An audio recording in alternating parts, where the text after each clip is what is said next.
अस्सलाम वालेकुम वरहमतुल्लाह। मसला फ़लस्तीन पर बहुत ही ज़्यादा धूल उड़ा दी गई है। भांत भांत की बोलियां बोली जा रही हैं, तरह तरह के तनाज़ुरात सामने आ रहे हैं, एतराज़ात किए जा रहे हैं, मशवरे दिए जा रहे हैं।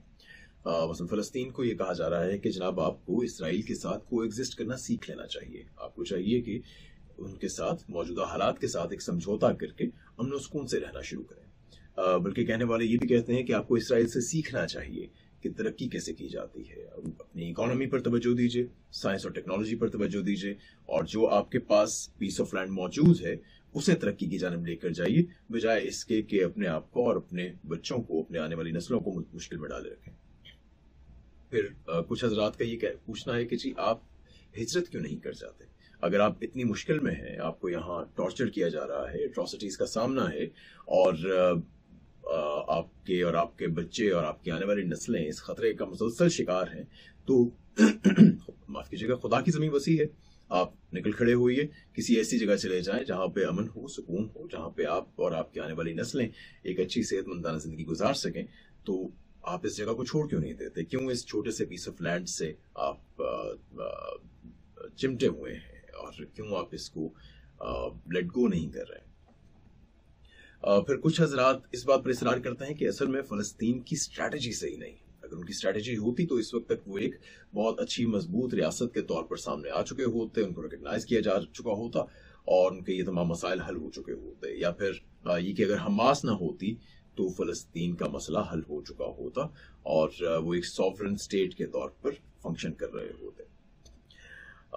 कुछ लोगों का ये भी कहना है कि असल में तो देखिए, ये जो जगह है, ये जो इलाका है, ये जो जमीन है, इस पे असल हक तो है ही यहूद का, कि ये उनका किबला व काबा है, और मुसलमानों को कोई हक नहीं था कि वो यहाँ पर अपनी आबादियां बसाते, और मुसलमानों को ये चाहिए कि वो खामोशी से इस जमीन के टुकड़े को यहूद के हवाले करके इससे दस्तबरदार हो जाएं।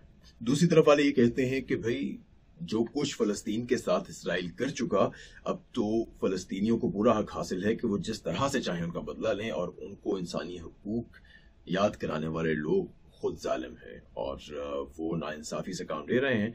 अब तो अगर फ़लस्तीनी इसराइल के एक एक फ़र्द को भी ख़त्म कर दें और पूरे इसराइल को नक्शे से मिटा दें, दुनिया की ज़मीन के वजूद से उनका खात्मा कर दें, तो ये भी उनका पूरा उन्हें इस बात का हक हासिल है। बल्कि कुछ इसरार करते हैं कि फ़लस्तीन को और मुस्लिम उम्मा को तब तक नहीं रुकना चाहिए कि जब तक ऐसा हो ना जाए। तो एक बहुत बड़ा स्पेक्ट्रम है और बहुत पोलराइजेशन है इसमें। जो ये मुख्तलिफ बातें हैं, जो मुख्तलिफ व्यू पॉइंट्स हैं, उस पर हम कोशिश करेंगे कि इस पे कुछ ऑब्जेक्टिव मंतकी अंदाज में इस पर कुछ मौक़िफ़ सामने ला सकें। लेकिन आज की गुफ्तगू का बुनियादी मकसद ये है कि बहुत सादा अंदाज में जो एक ग्रैंड पर्सपेक्टिव है, जो एक आप कह लीजिए कि एक सादा सच्चाई है, उसको सामने लेकर आया जाए कि वो इस धूल में कहीं गायब ना हो जाए। सच अपने मरकज में हमेशा, अपने बुनियाद में हमेशा बहुत सादा होता है, और उस सादा सच्चाई को कभी नजरों से ओझल नहीं होना चाहिए। तो आज की गुफ्तगू में हम ये जो बातें पहले अर्ज की हैं, जो मुख्तलिफ व्यू पॉइंट्स पेश किए हैं, उस पर तो कुछ ना कुछ गुफ्तगू करेंगे, उस पर कुछ तबसरा करेंगे।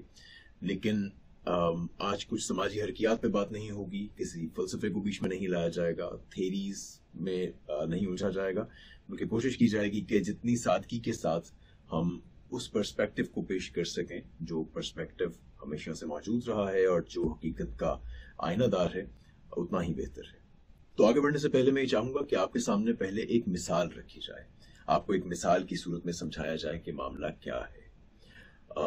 जो मिसाल सामने में लेकर आने लगा हूं, बहुत सादा सी मिसाल, उस पर इख्तलाफ नहीं है, मतलब हालात ऐसे ही हैं या वाकयात यूं ही हुए हैं, उस पर अमूमी इत्तफाक है दोनों अतराफ का। हत्ता कि जो इसराइल के अपने स्कॉलर्स हैं और दूसरी तरफ जो प्रो पैलेस्टाइन जो स्कॉलर्स हैं, वो दोनों ही तकरीबन इस बात पर अमूमी इत्तफाक रखते हैं कि हाँ, वाकयात तो यूं ही हुए हैं।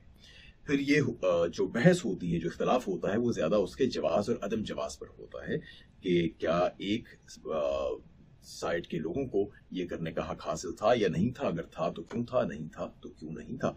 तो बहरहाल मैं चाहता ये हूँ कि पहले हम एक मिसाल की सूरत ही समझ लें कि मामला क्या है। सब लोग कुछ ना कुछ जानते ही हैं इसके बारे में, बहुत बहुत लंबी लंबी इस पर वीडियोस और डॉक्यूमेंट्रीज भी बन चुकी हैं जिसमें बहुत तफसील के साथ इस वाक़े को बयान किया गया है, मगर मिसाल देने का एक और मकसद है, और वो ये कि हम और आप ये नहीं जानते कि उस जगह पर, उस खित्ते में रहना कैसा है।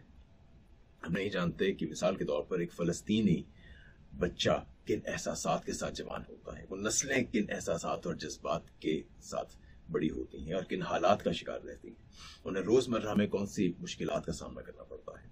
आप में से ज़्यादातर ने तो शायद किसी फ़लस्तीनी से कभी बात भी नहीं की होगी।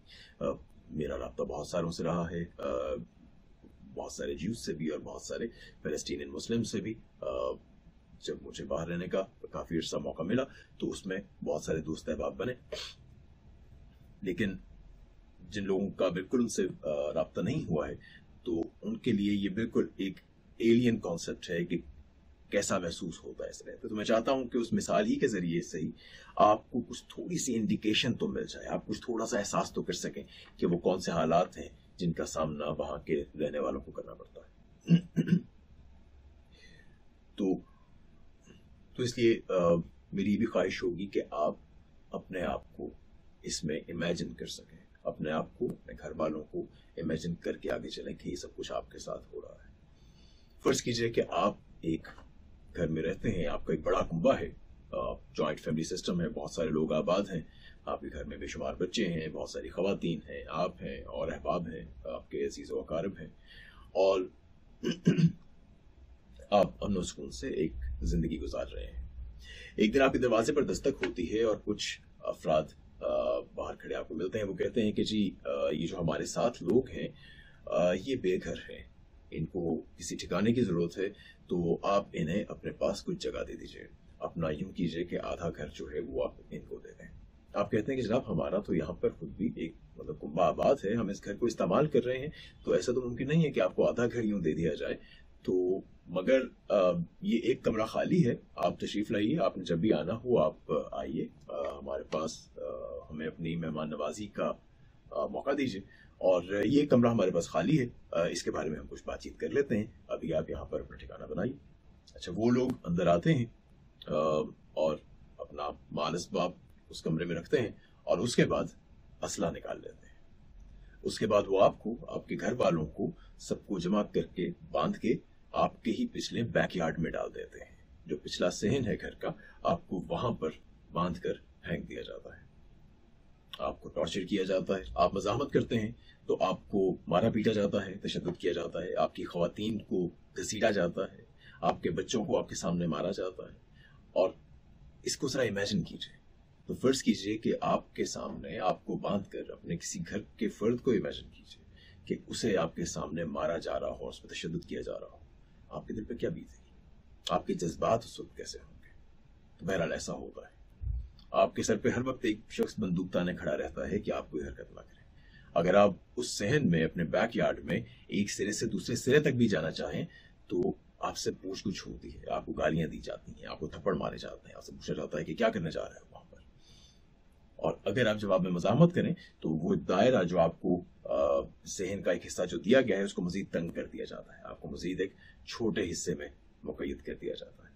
और दूसरी तरफ जो जिन हजरात को आपने पनाह दी थी वो आपके तमाम तर वसाइल को इस्तेमाल करते हैं, वो आपके कमरों में दंदनाते फिरते हैं, आपके ड्राइंग रूम्स में उनकी महाफ़िल सजती हैं, आपके किचन में उनके लिए तरह तरह के खाने बनते हैं, वो अपने दोस्तों की मेहमान नवाजी करते हैं, पार्टीज होती हैं, जश्न मनाए जाते हैं, आपकी जितनी चीज़ें हैं, जितने वसाइल हैं उन्हें वो अपने इस्तेमाल में लेकर आते हैं और आप कुछ नहीं कर सकते, आपके हिस्से में सिर्फ ज़िल्लत और रुसवाई आती है। ऐसे में अगर आपको रोज़ाना इस तरह से सिसक के जिंदा रहना पड़े, रोज़ाना आपको गालियां मिलें, रोज़ाना आपको मारा पीटा जाए, आते जाते कोई आपको थप्पड़ लगा दे और आपको छोटी छोटी चीज़ पर पूछ कुछ का सामना करना पड़े, आपके सामने आपकी औरतों को, आपके बच्चों को मारा जाए, किसी दिन वो ज़्यादा गुस्से में आए तो आपकी मज़ाहमत पर आपके बच्चों में से कुछ को बेदर्दी से आपके सामने कत्ल करते हैं। मतलब बच्चों को एक छोटी सी चोट लगे तो हमारा दिल मुट्ठी में आ जाता है, आपके सामने आपके बच्चों को बेदर्दी से कत्ल कर दिया जाए तो आपको कैसा महसूस होगा। उनकी जो नफ्सियाती बिगाड़ है वो आपके सामने जब रह कर आ रहे हों, जब वो सिसक रहे हों, रो रहे हों, तो आपको कैसा महसूस होगा। ऐसे में हो सकता है, ऐन फिक्री है कि आपका दिल करे कि यार एक दिन तो मरना ही है, एक दिन तो हमने सिसक के अपने बिस्तरों पर पड़े हुए अगर यहाँ से छूट भी गए तो कहीं ना कहीं ऐसे ही मरेंगे। अगर यहाँ पड़े रहे तो कैचुए की मौत मरेंगे। तो क्यों ना इनसे लड़ के मर जाया जाए। मौत तो आनी है तो इज्जत की मौत क्यों नहीं, जिल्लत की मौत क्यों?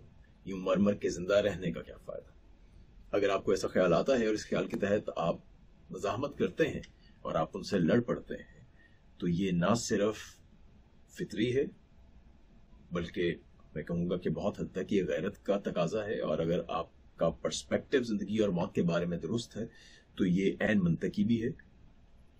उसके साथ साथ ये अखलाकी और शरई और कानूनी तौर पर भी आपके लिए बिल्कुल जायज है। इस वक्त इसराइल और फलस्तीन के मसले में बावजूद इसके कि यूएन में जो डोमिनेट करने वाली कंट्रीज हैं वो ज्यादा प्रो इसराइल हैं, उसके बावजूद इसराइल की जितनी आबादकारियां हैं, जितनी उनकी सेटलमेंट्स हैं, उनके बारे में ये करारदादें बहुत वाज़िया हैं कि वो इलीगल हैं, वो इलेजिटिमेट हैं, वो गैर कानूनी हैं। और इंटरनेशनल कानून के मुताबिक, एक्चुअल डॉक्यूमेंटेड इंटरनेशनल कानून के मुताबिक फलस्तीन को इस वक्त अपने दिफा में जवाबी कार्रवाई करने का पूरा हक है। तो ये जो हालिया हमले हुए हैं जो हमास की तरफ से हुए हैं, हम उस पर ये गुफ्तगू तो कर सकते हैं कि स्ट्रेटेजिकली वो हमले कैसे थे, उनकी आउटकम कैसी होगी, उनके नताइज क्या होंगे और क्या नहीं होंगे, लेकिन क्या वो कानूनी है? जी हाँ, इंटरनेशनल कानून के मुताबिक फलस्तीनियों को इस तरह से अपने दिफा में हमला करने का पूरा हक हासिल है। हाँ, फिर उस पर हम ये बात भी कर सकते हैं कि उसकी हुदूद क्या है, उनको कहाँ तक शहरियों पर हमला करने की शरीयत और अखलाक इजाजत देता है और कहाँ तक नहीं, उस पर हम गुफ्तगू इंशाल्लाह कुछ देर में करेंगे।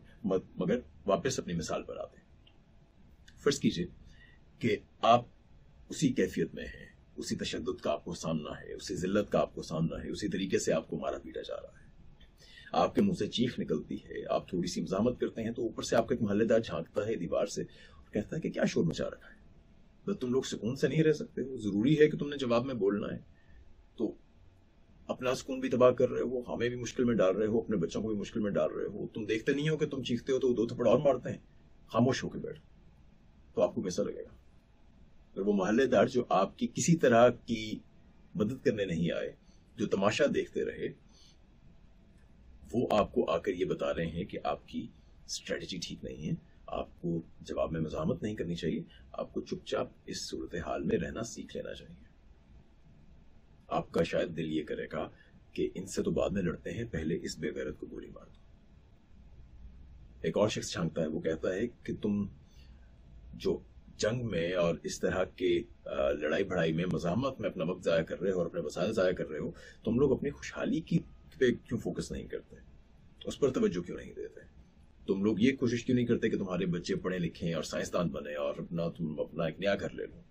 तुम ये कोशिश क्यों नहीं करते कि तुम्हें जो छोटा सा ये सेहन का टुकड़ा मिला है, इस सेहन के टुकड़े से तुम अपने कुछ कारोबार चला लो? Are you serious? मतलब वो हालात कि जिसमें एक फलस्तीनी को शहर की एक से दूसरी जगह पहुंचने में जो 10 चेक पोस्ट का सामना करना पड़ता है, जहां पे पूछ कुछ होती है और ऐन मुमकिन होता है कि 10वीं चेक पोस्ट से वापस भेज दिया जाए, उन हालात में आप उन्हें ये बता रहे हैं, मतलब एक मुसलसल खौफ का आलम है। जब आप मज़ाहमत नहीं भी करते तो भी मुसलसल खौफ का आलम है, तब भी आपको मारा पीटा जाता है, तब भी जिल्लत भरी जिंदगी है। उसके बीच में आप उन्हें बता रहे हैं कि खुशहाली। आपको ये मालूम है कि जिस इसराइल की आप मिसाल दे रहे हैं उसे $3.8 बिलियन पर ईयर हर साल मुसलसल कंसिस्टेंटली मिलता है सिर्फ अमेरिका की तरफ से। आप $1 बिलियन के लिए अपनी नाक रगड़ते हैं, एक बिलियन डॉलर के लिए, और उसे तकरीबन $4 बिलियन हर साल मिल रहा है, और फिर आप उसकी खुशहाली की बातें कर रहे हैं। मतलब बाकी मुस्लिम उम्मा पर तो तनकीद बनती है कि हमने जहालत को अपना शार बना लिया है और हम बेअमली की जिंदगी गुजार रहे हैं, यकीनन ऐसा ही है, लेकिन फलस्तीन पर आप कैसे तनकीद कर सकते हैं जो मुसलसल हालत जंग में है, जिनमें से लाखों को बेघर कर दिया गया, बच्चों को मारा गया, मैसेकर किया गया, उनको आप ये बता रहे हैं कि जनाब आप तरक्की नहीं कर रहे। आप ऐसे हालात में एक अच्छी नौकरी भी कर सकते हैं अगर आपके घर में इस तरह के हालात हो। ये क्लाउंस जो आमतौर पर इस तरह के मशवरे देते हैं वो हमारे इंतहा से ज्यादा सिर्फ एहसास कमतरी का शिकार ऐसे लोग होते हैं, बहुत टिपिकली ऐसे लोग होते हैं जिन्हें ये लगता है कि शायद यूं सेल्फ लोडिंग करके, खुद मलामती करके वो कुछ इनलाइटेंड नजर आएंगे। जनाब आप बिल्कुल भी इनलाइटेंड नजर नहीं आते। You are the weakest link in our chain. आपकी वजह से अगर हम पस्ती में हैं, अगर मुस्लिम उम्मा पस्ती में है, जो कि यकीनन है, तो ये जो सो कॉल्ड लिबरल्स हैं और एनलाइटन्ड हैं, ये उस पस्ती का भी गटर है। मतलब इन लोगों ने, अगर आप इनको करीब से देखिए तो इल्ला माशाअल्लाह इनमें से एक बड़ी तादाद ऐसी है कि जिसने खुद कभी कुछ नहीं किया और जिसका काम सिर्फ ये है कि मुसलमानों पर, इस्लाम पर, रिवायत पर, उस पर हर वक्त मुंह चलाते रहें और तनकीद करते रहें।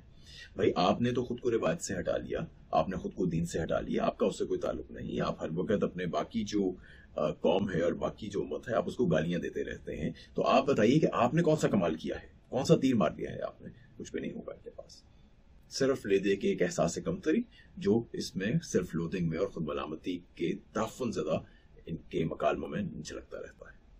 अच्छा, पहले ज्यूज की बात कर लेते हैं, क्योंकि वो आर्गुमेंट भी आमतौर पर इन लोगों ही की तरफ से आता है कि जनाब ज्यूज का तो असल में पहला हक है। आप जो है मुसलमान जो है उनका तो वहां पे हक ही नहीं था उस जमीन पर, तो अगर वो मुतालबा कर रहे हैं तो उनको लौटा देना चाहिए। ठीक है, इसका जवाब क्या दिया जाता है?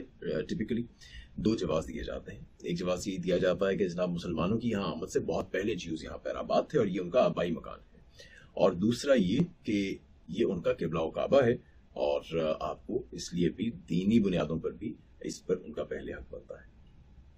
इससे मज़ाक़ खेज़ बात नहीं हो सकती। मतलब इसमें इस कदर झोल है कि समझ नहीं आता कि बात का आगाज कहां से किया जाए। सबसे पहली बात तो ये कि ज्यूज की अपनी डॉक्यूमेंट्स में भी ये मौजूद है, उनकी अपनी हिस्ट्री के मुताबिक वो यहाँ के नेटिव्स नहीं है। ठीक है, ये पहली बात। उन्होंने भी इस इलाके को फतह ही किया था, और जो उन्होंने फतह किया था उनकी अपनी डॉक्यूमेंट्स के मुताबिक उन्होंने यहाँ पर तमाम आबादी को तकरीबन कत्ल करके, निकाल कर, जबरदस्ती कब्जा करके वो यहाँ पर आबाद हुए थे। तो इसलिए एक तो उनका अगर बुनियाद ये है कि जो पहले से आबाद थे, जो नेटिव्स थे, असल हक नेटिव्स का है, तो ज्यूज तो नेटिव्स कभी भी नहीं थे। दूसरी बात, ये जो इस वक्त यहाँ पर फलस्तीनी आबाद है, इस पर डीएनए रिसर्चेस हो चुकी हैं, साइंटिफिक रिसर्चेस हो चुकी हैं। क्या आपको मालूम है कि 90% ऑफ पैलेस्टीनियंस, 90% फलस्तीनी जो अफराद हैं वो असल में सेम रेस से बिलोंग करते हैं। मतलब जो ज्यूज की रेस है, ये वही लोग हैं जो मुसलमान हो गए और इस्लाम ले आए। तो अगर असल आपका मौकफ ये है कि नेटिव होना, जो कि ज्यूज भी नहीं है, लेकिन बहर अगर आप ये कहते हैं कि जी ये जमीन पहले से उनके पास थी, तो क्या सिर्फ अकीदा चेंज कर लेने से आपका वो हक खत्म हो गया, जो कि हक आपको एक नस्ल के तौर पर हासिल था, सिर्फ वहां पे पहले मौजूद होने की वजह से? तो ये एक दूसरा इसमें बड़ा झोल। तीसरी बात ये कि नेटिव कोई नहीं होता। मतलब अगर आप हिस्ट्री में पीछे चलते जाएं तो आपको मालूम होगा कि जहां पर भी लोग आबाद हुए हैं, ज्यादातर जगहों पर, हमारी जितनी भी सोसाइटीज हैं उनमें ज्यादातर जगहों पर लोग माइग्रेट करके ही आए हैं। मतलब इस वक्त जो भी आबादी, जितनी भी आबादी मौजूद है, ये हो सकता है कि कुछ उनमें से पहले आए हों, कुछ उसके बाद आए हों, कुछ किसी फतह के बाद आए हों, कुछ को कुछ और हालात वाकयात वहां पर ले आए हों।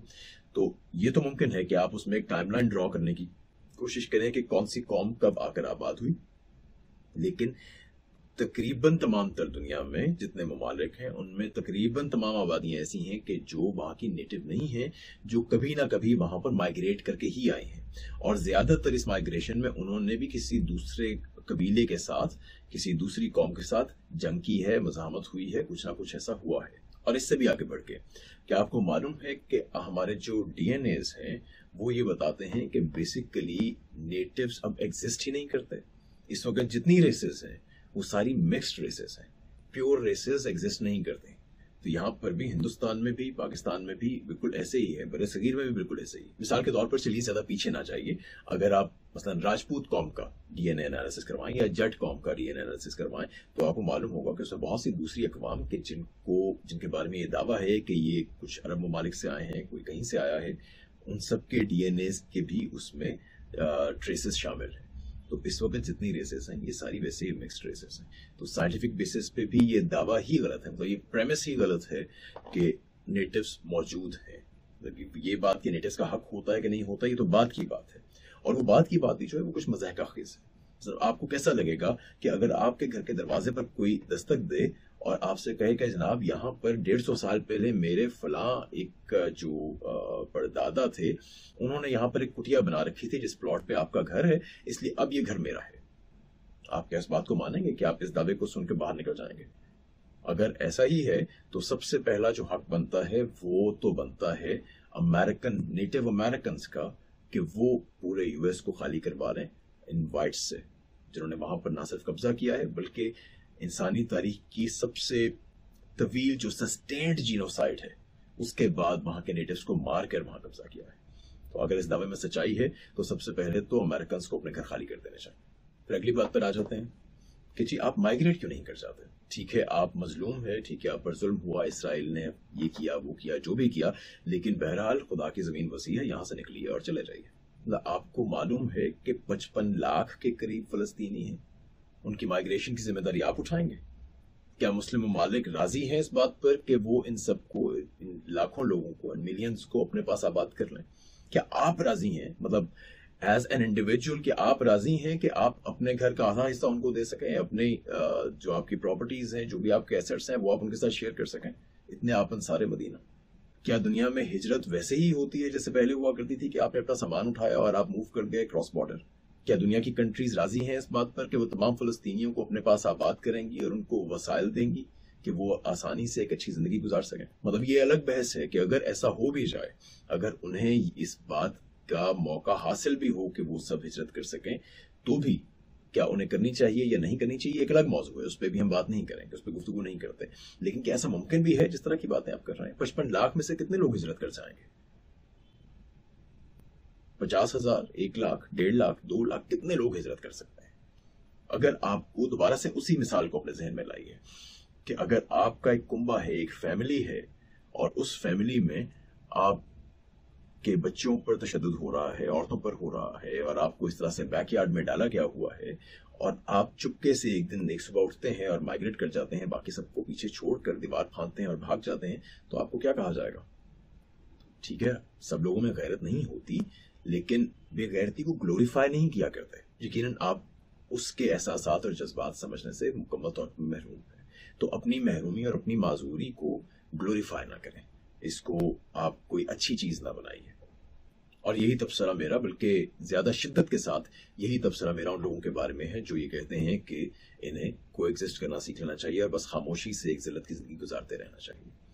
جناب آپ بھی اب سے کچھ عرصے کے بعد، کچھ سالوں کے بعد اپنے بستر پر پڑے ایک کینچوے کی موت مریں گے، تو اس سے کہیں بہتر ہے جب مرنا ہی ہے اور سسک سسک کے آپ نے آخر میں ایڑیاں رگڑتے ہوئے کسی بیماری کے ہاتھوں مرنا ہے، تو اس سے بہتر ہے کہ آپ اپنی عزت کی حفاظت کرتے ہوئے، اپنے اوپر ہوئے ظلم کے خلاف لڑتے ہوئے مارے جائیں، چاہے اس میں شکست آپ کا مقدر ہو۔ تو یہاں پر میں جو اصل بات آپ کو جو میں ہائی لائٹ کرنا چاہ رہا ہوں وہ یہ کرنا چاہ رہا ہوں کہ اس طرح کی سوچ کہ اگر مجھے یوں زندہ رہنا ہے تو اس سے بہتر یہ ہے کہ میں اس کے خلاف مزاحمت کرتے ہوئے مر جاؤں، ہو سکتا ہے اس سے کوئی فرق بھی آ جائے، ہو سکتا ہے دنیا کی نظروں میں وہ چیز آئے تو آہستہ آہستہ لوگ اس طرف راغب ہوں کہ اس مسئلے کو حل کیا جائے، ہو سکتا ہے کہ آنے والی نسلیں اس سے نکل سکیں، کیونکہ تمام نسلوں کو، تمام لوگوں کو، تمام آبادی کو یہاں سے موو نہیں کیا جا سکتا، مائگریٹ نہیں کیا جا سکتا، میں سب کو ساتھ لے کر باہر نہیں جا سکتا، تو کیوں نہ میں ان کے لیے، ان کے حق میں لڑنے کے لیے خود کو تیار کروں، تاکہ ہو سکتا ہے ابھی نہیں تو کچھ سالوں کے بعد، کچھ دہائیوں کے بعد یہ مسئلہ جب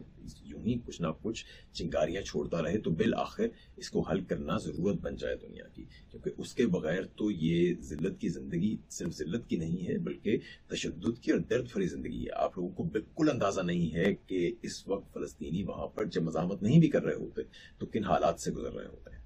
تو ایسی سوچ فطری بھی ہے، ایسی سوچ اخلاقی بھی ہے، قانونی بھی ہے۔ اگر آپ کی اوپینین سے، آپ کی رائے سے مختلف بھی ہے تو بھی کم از کم اس کو اپریشیٹ کیجئے اور اس کے پیچھے موجود جذبات کو اور احساسات کو اپریشیٹ کیجئے۔ اب آ جاتے ہیں اسٹریٹجی کی طرف کہ جن کی اسٹریٹجی ٹھیک نہیں ہے۔ بھائی ان کی اسٹریٹجی ٹھیک نہیں ہے تو کیا آپ کے پاس کوئی اسٹریٹجی ہے؟ جب تک اس طرح کا کوئی سانحہ نہیں ہوتا جیسا کہ اب کچھ عرصہ پہلے ہوا ہے، تو اس وقت تک تو آپ کو اتنی توفیق بھی نہیں ہوتی کہ آپ کو ایک خیال ہی آ جائے فلسطین کا۔ کیا آپ نے اپنی ذاتی حیثیت میں فلسطینیوں کی سپورٹ کے لیے، یا جس کو بھی آپ مظلوم سمجھتے ہیں اس کی سپورٹ کے لیے آپ نے کچھ کیا ہے؟ کیا آپ نے کبھی کوئی آواز بلند کی ہے؟ آپ نے کچھ پریکٹیکل کرنے کی کوشش کی ہے؟ آپ نے اس کا انفرادی طور پر نہ بھی صحیح، کیا کسی ملک نے کیا ہے؟ کدھر ہے آپ کی OIC؟